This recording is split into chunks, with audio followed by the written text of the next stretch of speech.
Welcome to COVID-19 Fertility Empowerment Podcast. I'm your host, Panta Kalhor. Episode 11, Biohacking Your Super Baby with Dr. Cleopatra kamperveen, fertility strategist and executive director of Fertility and Pregnancy Institute. Please subscribe to my YouTube channel and get notification for new interviews and pre-order my book Naturally Conceived through Amazon.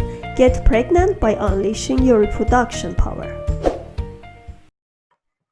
Welcome to Fertility Empowerment Podcast and Show. Today I have very special guest, Dr. Cleopatra, and she's a fertility strategist and executive director of Fertility and Pregnancy Institute. She is a scientist and university professor who pioneered the field of fertility, biohacking, and creating super babies.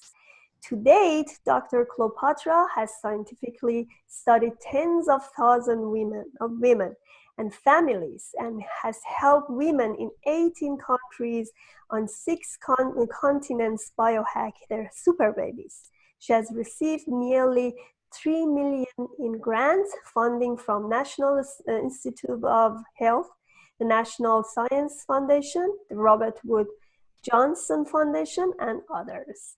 Welcome, Dr. Cleopatra. I'm so happy to have you here. Thank you, Pantia. It's wonderful to be here with you today. So tell me about your topic. I was really excited to see what does that mean when you're saying biohacking super babies. Well, it is really the opportunity to create our super babies that every single one of us has.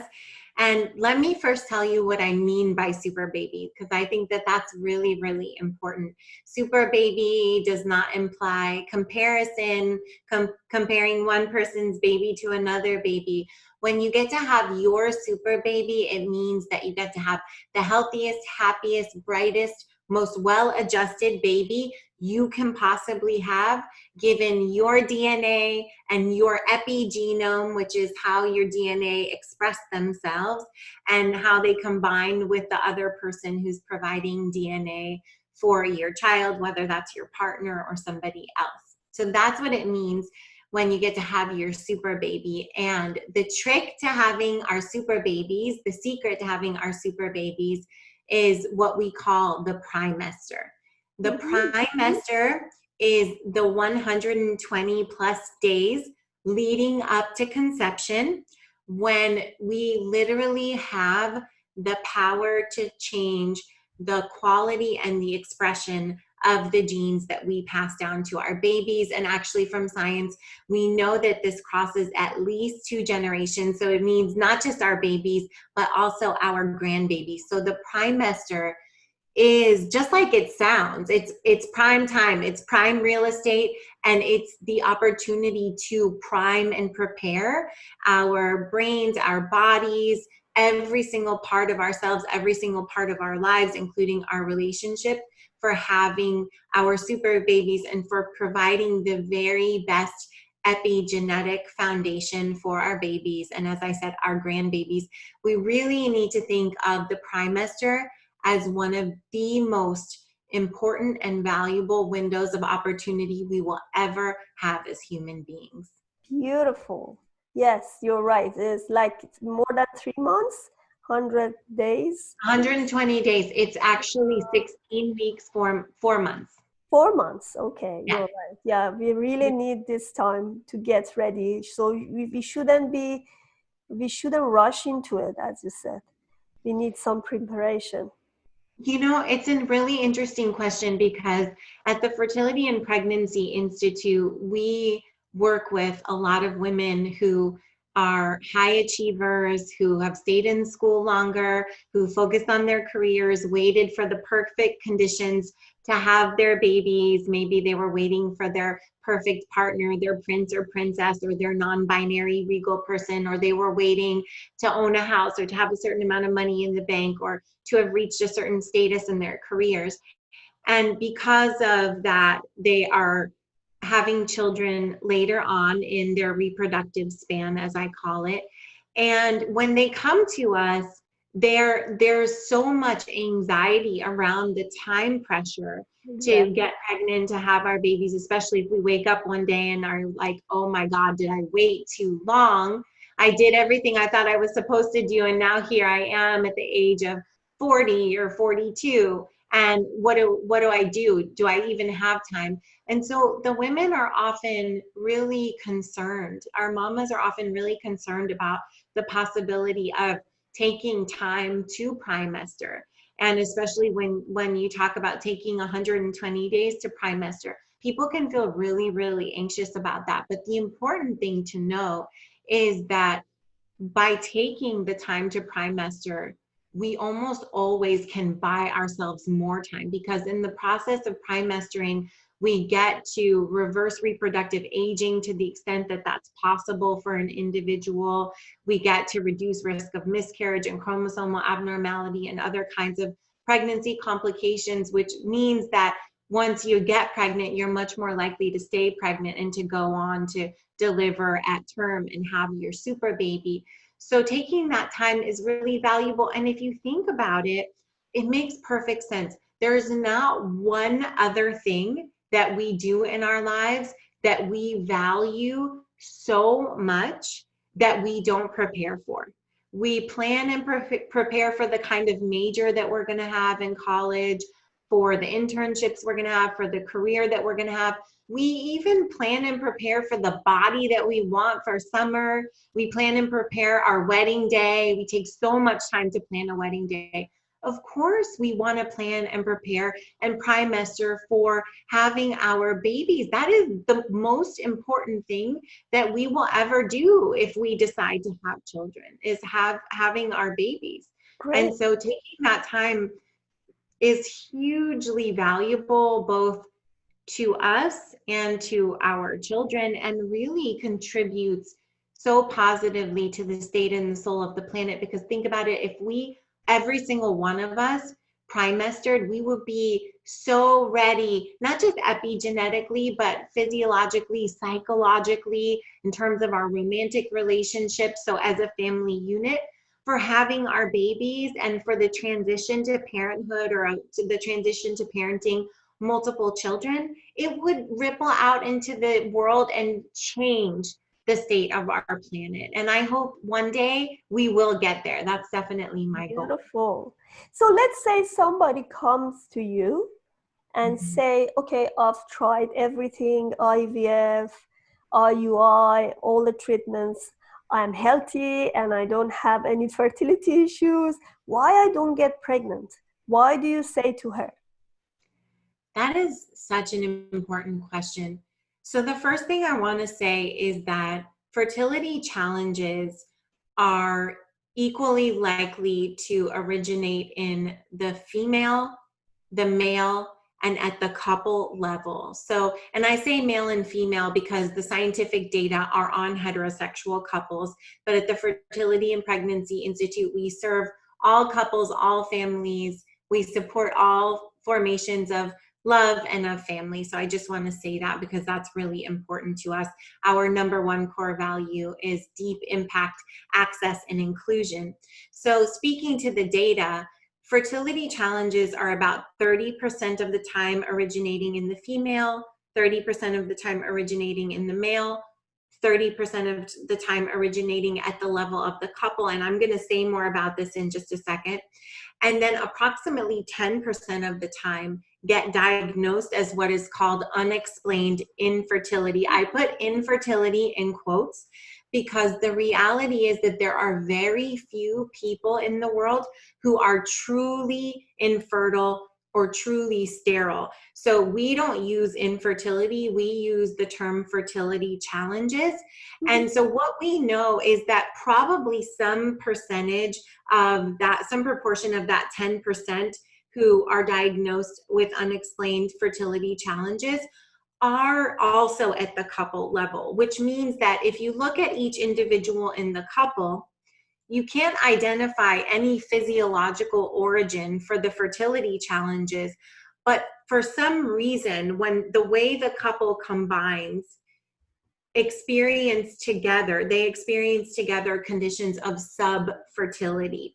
And so it might be that both partners have conditions of subfertility, or that one partner does and the other one doesn't. So for example, you sometimes see individuals who experience fertility challenges in one relationship, and then they go on to have another relationship and they have no trouble at all having a baby. And that's because that combination of people was able to push the individual over the threshold of subfertility, whereas the previous combination didn't seem to be able to achieve that as easily. So that's number one.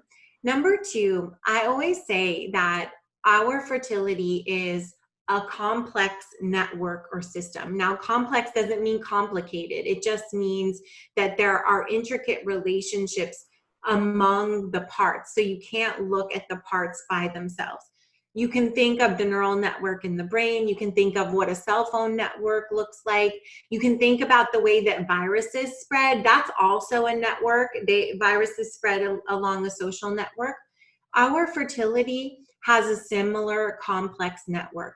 At the Fertility and Pregnancy Institute, we represent the fertility system, as we call it, with a triangle. And the fertility triangle has 5 levels. At the bottom of the fertility triangle, the base, is the psychosexual level, so psychological and sexual. The second level is bioecological, so that's our biology or physiology, plus the ecological context, which is the environmental context in simpler terms. The third level is neuroimmunological, which has to do with the brain and the immune system. The fourth level is social, and the fifth level is cultural. There is nowhere else in the world that fertility is looked at in this way. And I always say that even if you feel that you have tried everything, you've tried the most expensive technologies, and nothing else has worked, there is still hope for you. You still have a chance if you have not yet addressed the full fertility triangle or all levels of the fertility triangle. And what's really important for people to know is that the fertility triangle, your fertility triangle, cannot be outsourced. There is no one who can do the work for you at each of the levels of the fertility triangle, especially all of the levels except for the bioecological context. So the physiology part is the one place where we can outsource some of it. But for the most part, you cannot outsource your fertility triangle. So what that means is, even if you are going to use IVF because you want to, or because you've already determined that that's the right course of action for you, it's really important that you trimester, and that you trimester at each level of your fertility triangle, so that you optimize your odds of success in IVF or any other intervention that you're going to do. And certainly for people who want to conceive naturally and who've been having fertility challenges, it's really important that they're primestering at each of the 5 levels of the fertility triangle. However, primestering in the fertility triangle are not just for people who are having difficulty getting pregnant or staying pregnant. Everybody wants to primester to give themselves and their babies this unfair advantage. We all want our children to have this unfair advantage, and I want every person's children to have this unfair advantage that we know that we get by putting in the work on our fertility triangle and primestering. So you said there are 5 levels. Let's just have some example on cultural level. Yes. Okay. I'm a little bit confused. I just want to know, how does this work? It's very interesting for me. I'd never look at fertility in this angle. Yes. Nobody else has. We are the only place that does that. So, and I know, so it's a paradigm shift. It really is a revolutionary approach to fertility and pregnancy and what we call the mommy life cycle. And the point of it is that we know from science that we start creating the life and the health that our children will have long before they're born and even long before we conceive them, which is why the trimester is so important. And you want the trimester to be a minimum of 120 days. But if you're just graduating from college and you know that you want to have babies and you know that you're about 10 years out from having babies, then you would be so wise to start trimestering at least 80% of the time in your 20s, so that when you're ready in your 30s and 40s, it's easy for you. You know your fertility like the back of your hand. One of the parts of the trimester protocol, which is the system that we use to teach people how to trimester and to address each level of their fertility triangle. One of the steps of the trimester protocol is what we call the get pregnant in no time formula. This is at the bioecological level, and then I'll come back to the cultural level so I can give you an example, a concrete example of what that is. The get pregnant in no time formula is an incredible part of the trimester protocol. I spent 24 years developing, testing, refining, using the trimester protocol, and the get pregnant in no time formula became a piece of the trimester protocol probably about 12 years ago, maybe closer to 15 years ago. And I have so meticulously developed this. And basically what this part of the protocol allows you to do is to identify your fertile window with the most perfect precision humanly possible without ultrasound. And you can use the get pregnant in no time formula also to avoid getting pregnant without using hormonal birth control that masks your cycle, masks your fertility, and potentially harms your fertility. Exactly. So in using, I'm sorry, go ahead, Pantia. I said exactly. I don't like hormonal treatment. It hurts. Well, and I have to say that there are a lot of things that I really appreciate about hormonal birth control, because hormonal birth control has changed the world for women in the Western world and elsewhere in the world, and has provided women with so much more choice and freedom and ability to control how and shape how they live their lives. And anything that gives us more autonomy and allows us to be more fully in our self-authority and our power, I can find appreciation for sure. So I don't hate on birth control, the pill or other hormonal birth control. But what I will say is that I hope that my daughter never uses it, and that she has other ways of determining when she will want to have her children, and also protecting her body as she's exploring pleasure and all of the things that we do when we're exploring sexual activity. And so I think that what's really important is that we now have so much evidence that the pill and hormonal birth control contribute to conditions that make fertility challenges and a number of other things that we want to avoid, including certain kinds of cancers, much more common. And so the other issue is that birth control, hormonal birth control, is also masking our natural cycle and not allowing our body to cycle in the natural way that it's meant to. And that absolutely 100% affects our health, both short-term and long-term. So there definitely are lots of downsides to hormonal birth control. And at the same time, like I said, I will never knock it, because I know that it has been life-changing for so many women. Yes. And so I think that it's really important to acknowledge that it comes with both strengths and weaknesses, like so many things in life. But the get pregnant in no time formula allows you to know your fertile window with such incredible precision that you can plan when you want to get pregnant, which is what the part of the system that I use to plan for my 3 babies to be born in the month of March. And you can also use it to avoid getting pregnant, as long as you're willing to be diligent and keep up with your tracking that you need to do as part of the get pregnant in no time formula.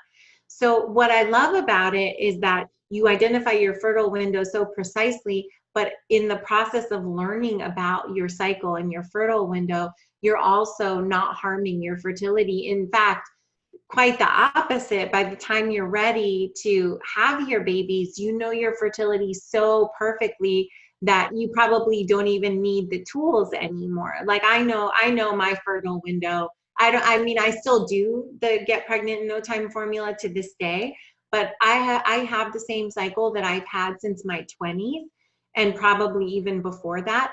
And I know my fertile window so That's great. perfectly. Yeah. Because So that you never get, you didn't have any IVF or any, no, all of them were natural. all of my babies are natural. Not only That did makes I sense. conceive naturally, I conceived on the very first time with every single one of them, which Perfect. is how I was able to plan when they would be born, the month that they would be born. So they're all born in March. They're 7, 5, and 2.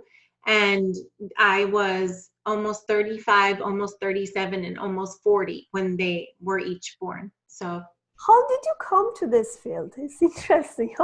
How did you decide to be a fertility a strategist, fertility? yeah.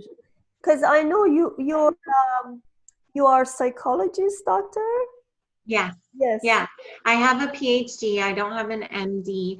I'm what's called a health and social psychologist, and I'm also a statistician. And then I have postdoctoral training in social epidemiology and population health and human development and aging.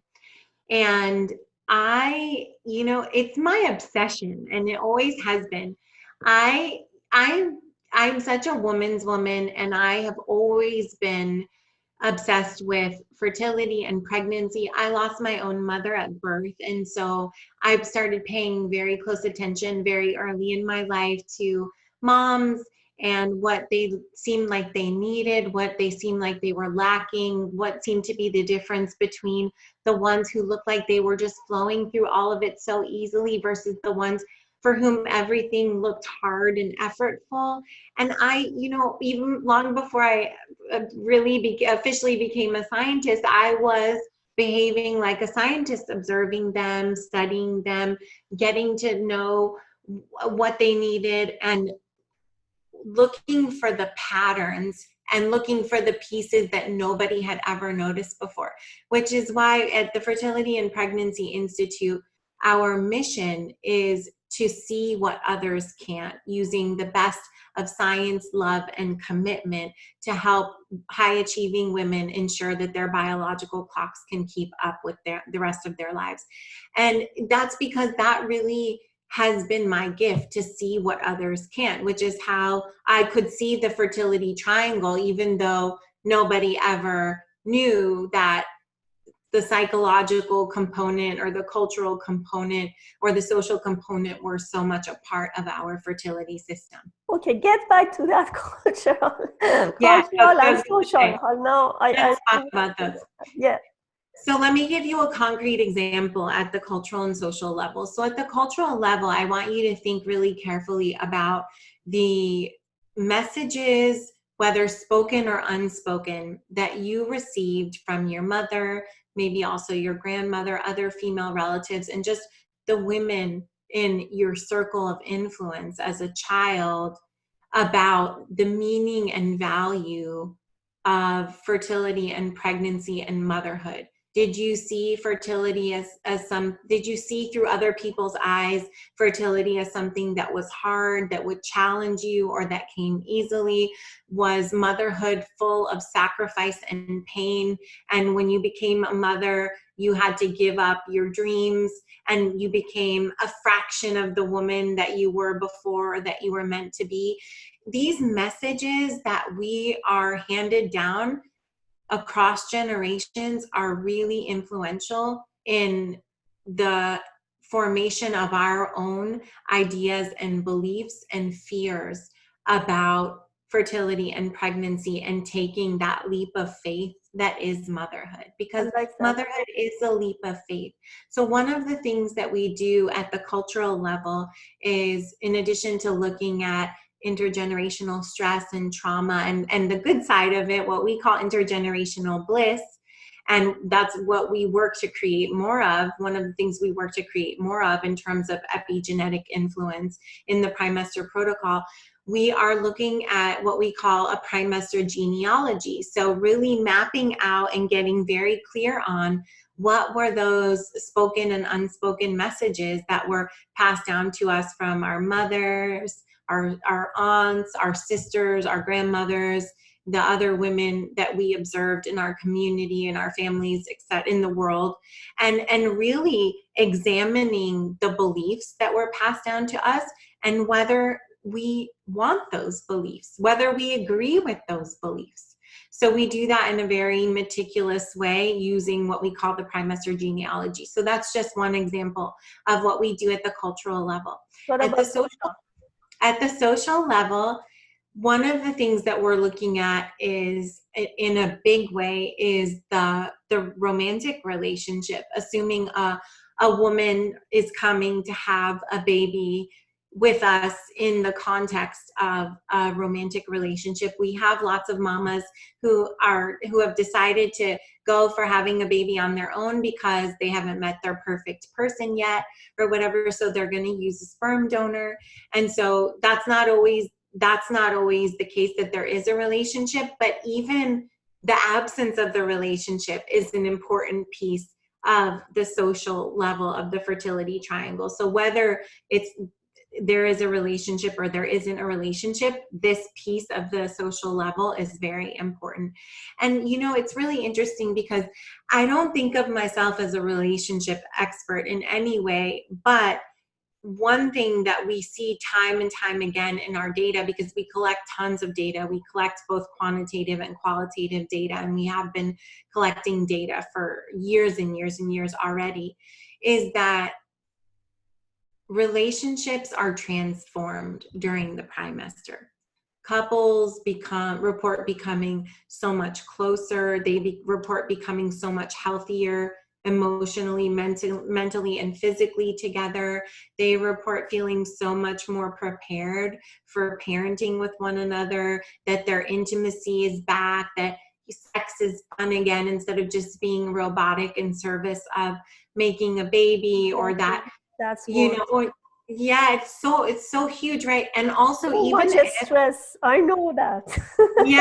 Yes, exactly. Especially in IVF, they say, okay, this time is your fertile window. You have to do this, to do that. You really don't enjoy being together. You just try to follow the protocol. Yeah. So in our protocol, you get the love and the joy back. One of our foundational mantras, because we know that when the brain or the body perceive stress or emergency, that it's harder to reproduce, that it's harder to get pregnant and stay pregnant.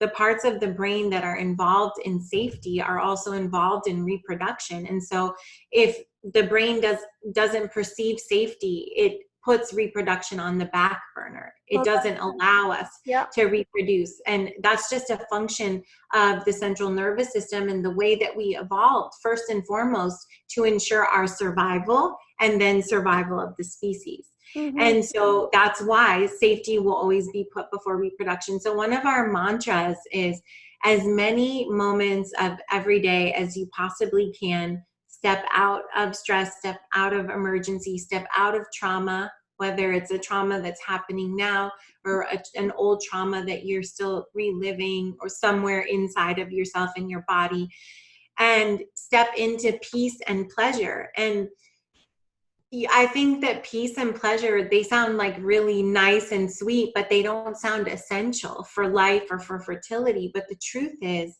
that they are absolutely essential, because, like I said, our body and our brain will not prioritize our ability to get pregnant and stay pregnant if they do not feel safe, if there isn't peace and if there isn't pleasure. And I always say, treat pleasure as if your fertility depends on it, because it does. Mm-hmm. That's interesting. So Let's get back to that 5 levels because I'm Yes, going to clarify all of them. yes. You start from the sexual part. Psychosexual. So this is about psychology, sexuality, sensuality. The second one. Is bioecological. So biological plus ecological. So that has to do, this is the level of the fertility triangle that most people associate with fertility. This is about your physiology, your sex hormones. We work really hard on the HPA axis, looking at the body stress response and the balance of sex hormones and stress hormones and the feedback loops among our psychology and our fertility. So that actually crosses both the first level, the psychosexual, and the bioecological level. And you'll see that they're also related. There are feedback loops Yes, among the they different are. levels. And the Mhm. third level. Neuroimmunological, so the brain and the immune Yes, system. and fourth level was um, Social, social, and the fifth level cultural. So cultural. I have it all. Yeah, yeah. Great. Hmm. I never look at the fertility in this angle. I love that because you have to. The problem is whenever you have fertility issues, the first thing they try to treat is your fertile and biological um, Yeah. body, and they always focus on reproduction Hmm. organs. They Hmm. is not, sometimes you have a lot of underlining issue that you have to take care. Yes, yes, both physiologically and otherwise, right? So this is why I say bless you, that it's really, really important that you remember that you can't outsource your fertility triangle, because even something like IVF doesn't have the ability to address the underlying issues in many cases. What it does is it circumvents the issues. So for example, you can have IVF and you can be your body can be prompted to produce as many eggs as possible. The eggs are fertilized, and then the eggs are the blastocysts are tested, the embryos are tested to determine whether they're healthy, whether they're chromosomally normal. IVF can do the testing to ensure that only chromosomally normal embryos get transferred to the uterus. However, IVF cannot do anything to help promote that the No, embryos will be healthy in the first place. That's your work to do in exactly. your trimester at every level of your fertility triangle before going in to IVF, so that you can maximize your odds of having as many healthy embryos as possible, embryos that get tested that are healthy that can be transferred. IVF only focus on quantity, and Mm-hmm. that's the problem because uh, they try to fake your body Mm-hmm. and get as much as eggs from you. Mm-hmm. That's As right. much as eggs. And Yeah. so if your body naturally just create one in each cycle, they get like 13 or 20. So wow, then you feel like, oh, from 20 maybe I have a few of them. I was like thinking maybe because I had two IVFs, so I said, oh, this time I have 15, I have 13. From this 13 maybe I can have like twins, I can have triplets. But none Mm-hmm. of them were, even if they transferred, that none of them could survive.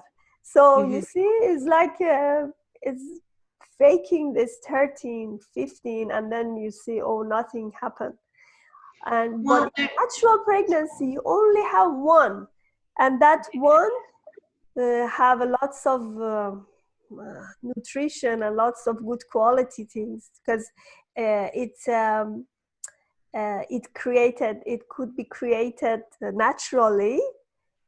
And I don't know, IVF works for many people, and it's proven statistically, it's very proven, but it's not for everybody.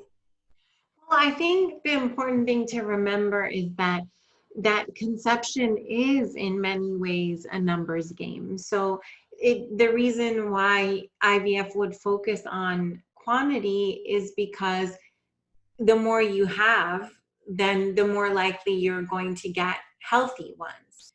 However, IVF cannot do anything to ensure that they are healthy. So that's why that's your work to do yourself before going into IVF, and even before going into conceiving naturally.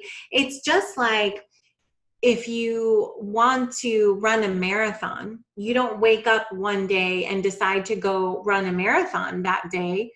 You train for the marathon Exactly. over many months. You focus on your diet. You focus on getting enough sleep and having enough rest days to recover. And it's the same kind of thing. You do the preparation, and there's nobody who can train for the marathon for you. Only you can train to be successful in the marathon. It doesn't matter how much money you have and how much money you want to commit to solving the problem. There's still nobody who can train for the marathon for you. And Exactly. it's You have the to do same the thing. marathon yourself. You Nobody have runs to for train it. for the marathon yourself. Exactly. And the Exactly. more you train, the more likely you are to meet your goal. Yes. Bottom line. In your clinic, who are who works in your clinic? Is it only psychological part, or there Oh, are lots of specialists in fertility? Yeah. yeah. Like So as of now, we are a team of 14 people, rapidly growing. We serve people all over the world on 6 continents, and we consist of fertility. I'm a PhD. We have an ND, a naturopathic doctor. We are adding a couple more naturopathic doctors, so NDs or NMDs. And the reason why I really love naturopathic doctors is because they have the same training as MDs, but they have additional training to focus on understanding root causes as opposed to just looking at and treating symptoms. And so that's very, very compatible with how we work at the fertility triangle, on the fertility triangle. So we have FPI, Fertility and Pregnancy Institute, physician, and are adding some additional physicians now, which I'm super excited about. We have fertility epigenetics coaches. And this is one of not only is our approach to fertility and the biological clock and pregnancy pioneering and revolutionary, but we are the only place in the world where fertility epigenetic tailoring is offered. And I'll say a little bit more about that. We also have counselors and therapists. We have other kinds of coaches. So what we do is we work really as a team to perfect. identify the full constellation and really promote the very best strategy for our couples and our mamas to be successful. So, So oh, sorry. Go ahead. no, go ahead, So Pantia. all of them are online, because you said you have 6 continents and 18 countries working. We work with everybody virtually. Yes. So it's online. That's Yeah. great. So Yeah. everybody in another country can reach you. Yeah, as long as the only criterion is that they can understand and speak enough English to be able to take in the information, because we don't yet have our work translated, although that is absolutely a goal for us and something that I cannot wait to do. Perfect. Okay. Um, I try to have more questions because it's so precious to have you here. How do our life experiences become embedded in our DNA and DNA of our babies? Yes, this is so important.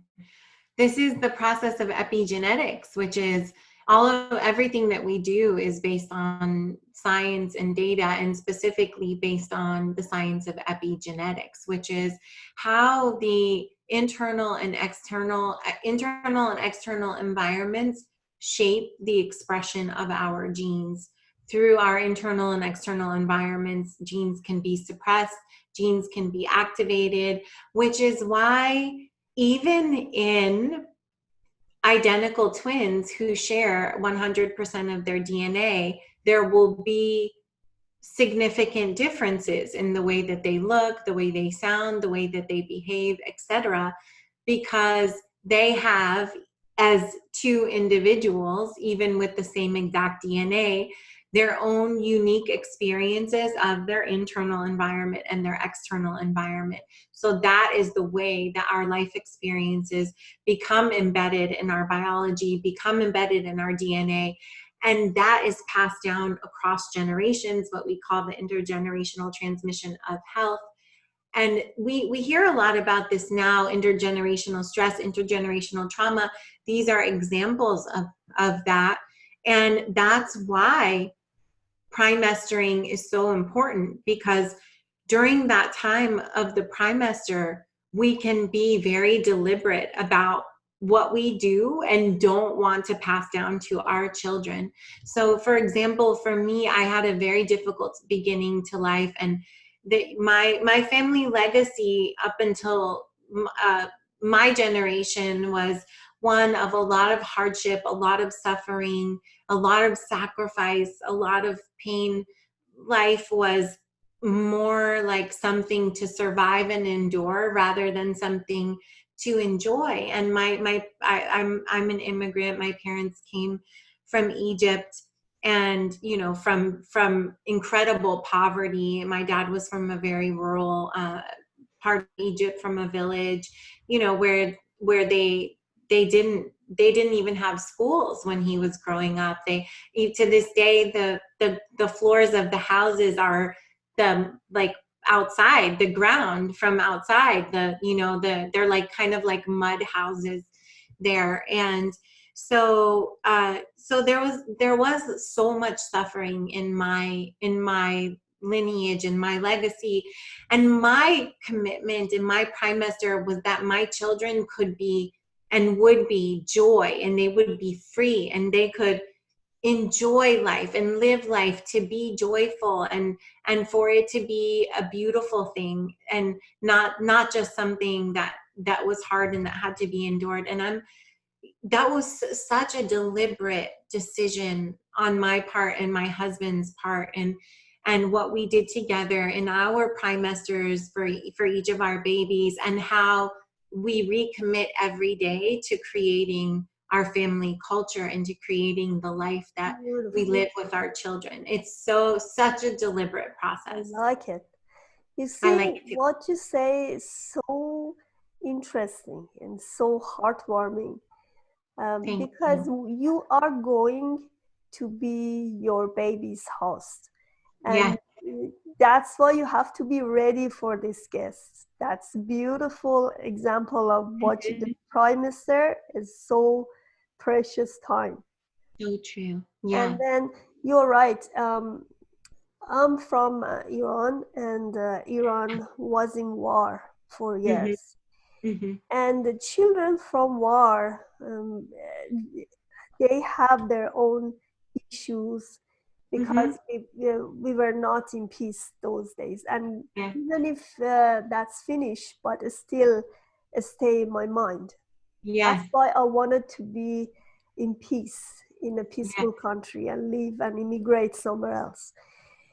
So that's why 100%. For your daughter, for my daughter, I didn't want her to be in war. I didn't want her to have the same problems that I had there. Yes.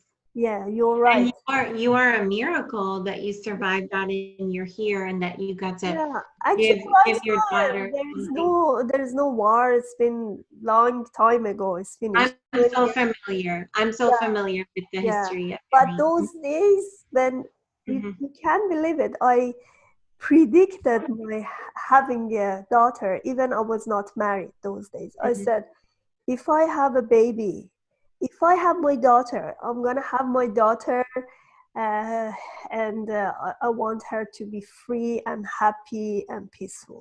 That Mm-hmm. was my prediction. And 100%. everybody say, you are not married yet. How can you predict this? And how do you know you have a baby? You know, I knew in my heart Mm-hmm. that I'm gonna have it, and I knew that someday it's gonna happen to me. So I never believe in statistics. I never believe that, as you say, infertility. I never believe it. I said there is a little blocker that I have to find, and I remove it. Mm-hmm. You know, I and love yeah, and you said, I don't know, everybody believe in something. I believe in the power of God. it. And Mm-hmm. then I knew that if you connect to something powerful, then you're gonna feel with this, and your spirit and your body will be very powerful. So, and nothing can resist. Yes, I love Yeah, that. yeah, Yeah. I yeah, love that. I love that so much. And I think that's right. You know, I think that we could have all of the most amazing science on our side, and if we lack a belief in our body's ability to make a baby, to carry a baby, to have a baby, to birth a baby, it's going to be so much harder to do those things. yeah. Mhm. Thank you so much. I'm so Yes, it's been excited. a Finally, pleasure. we could meet and talk. Yes, And I'm so grateful for what you do. I thank always you. respect women who are helping others to ease this, you know, trauma for miscarriages, and people who are really struggling with this fertility issue, even if they are healthy. That's Mhm. the point.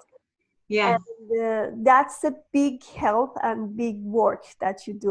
I really appreciate that. And thank you so much. hopefully my audience really enjoy this as I did. Uh-huh. And Thank you. yeah, thank you so much. But just the last thing, do you have any program that you can give away to my audience? Yes, we have an incredible uh, piece of information called the Fertility Checklist. Mm-hmm. And you can go to fertilitypregnancy.org, fertilitypregnancy.org.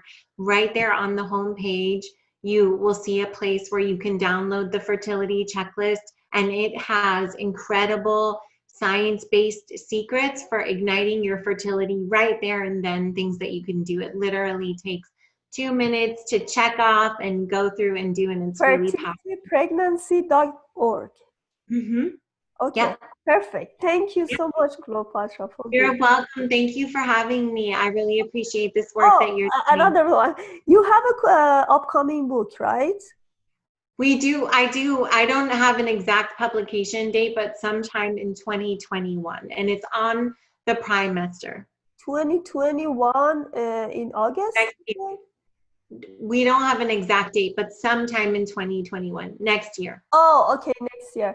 So let Yes. me know whenever you have it. I really wish my audience can use it and they can buy your Okay. book. Yes. 100% that's going to be very interesting and Yes. very full of knowledge, because you've done So much. lots of research in it, and you have lots of good people teaming with you. And I really Yes. wish other can help, Thank you. can It get is help going from. to be, Yeah, thank you. It's going to be the go-to manual for primestering, for getting ready for pregnancy, for overcoming fertility challenges. I don't hold anything back. All the information is there. thank you so much. Yeah. Thank you, Pantia. So wonderful to be with you. Thanks, You too. everyone. Bye. Bye-bye. Please subscribe to my YouTube channel and get notification for new interviews, and pre-order my book Naturally Conceived through Amazon. Get pregnant by unleashing your reproduction power.